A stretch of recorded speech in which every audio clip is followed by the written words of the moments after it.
Les mutilations génitales féminines sont une violence et une violation flagrante des droits humains. L'excision désigne l'ablation totale ou partielle des organes génitaux féminins externes, généralement réalisée par des exciseuses, avec un couteau ou une lame de rasoir, sans anesthésie, et dans certains pays par un membre du corps médical.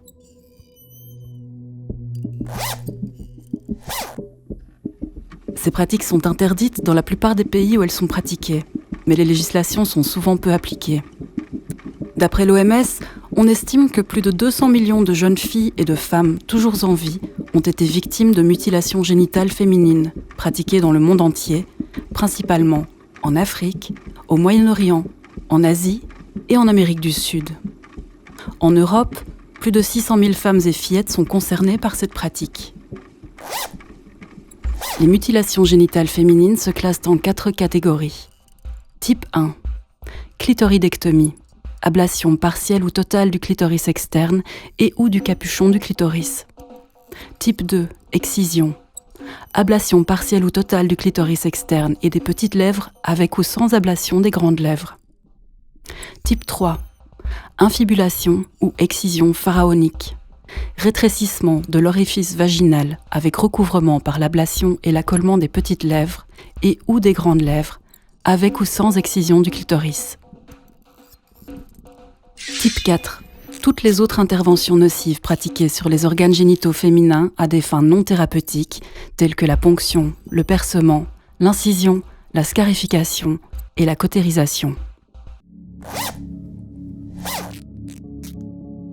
Ces différents types de mutilations provoquent de graves conséquences médicales douloureuses et violentes, parfois mortelles, telles que l'hémorragie, le tétanos, la rétention d'urine, l'ulcération génitale, ainsi que des lésions des tissus génitaux adjacents. Toutes ces conséquences physiques engendrent de graves troubles psychologiques comme le stress post-traumatique et ou la dépression.